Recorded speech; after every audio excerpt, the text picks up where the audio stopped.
Enzo has been relieved of his duty at Chelsea. 2 days ago, not 2 days ago, that I was talking about Enzo was not to blame about Chelsea performance. There is not totally to blame that Chelsea. Let's be sincere here. First of all, anything that happens in the club side, especially on the football field, the person that bears the brunt is the coach. Even though it's not the coach that is the problem, it's always the coach. The defending at Chelsea is not good enough. Yes, you can say the coaching, yeah, the coach structure the team very well. What about the individual errors by the Chelsea defenders? Let's be sincere. What about the chances that the Chelsea attackers make? Let me tell you something. In any organization, if you are not in control of the resources and you are going to be blamed of the outcome, resign.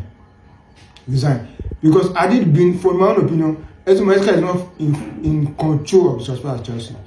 I don't think he has any say.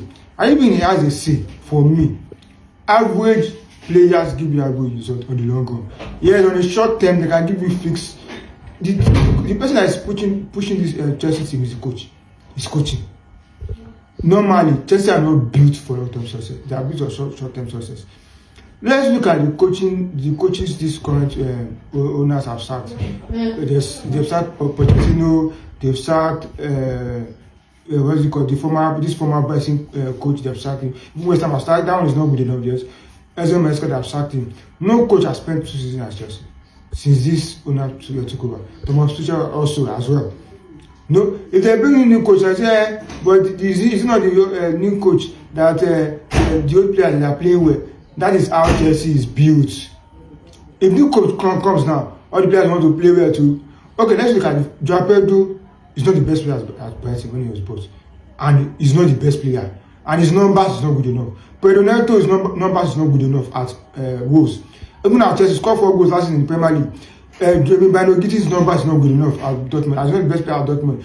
Aliani Garnacho is a waste product at Manchester United. He's not the best player at Manchester United. His number is not good enough. He's wasteful.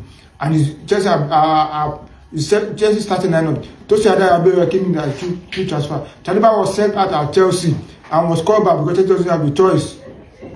That's just the real truth. Whereas Fofana was signed from Leicester that relegated. Romelu was signed from Southampton that was relegated. So let's be honest here. Apart from maybe Caicedo that has improved, Enzo Fernandez has improved, and Kopama that improved when he came from Manchester City. None of them were average players when they came to Chelsea, but they improved. None. Look, okay, what's it called? Kurela was very good at Brighton. Came to the first season, but it was not good enough. But he has improved. So for me, it's not the coaching that is totally is not the coaching. Sometimes it might be coaching, but in the long run, average players give you average results. That is just a fact. Average players will give you average on the short term. Yes, okay.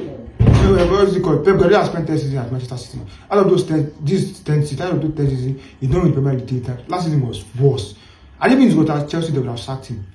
This current Liverpool manager, and it's not. He won the Premier League. This season, he's been wobbling and fumbling. And even if he was at Chelsea, he would have been sacked. So same goes with Arteta. So for me, Chelsea, they are disaster.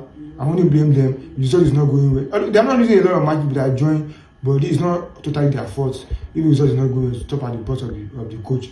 But the coaching is not totally the problem. It's the model, the player they are buying.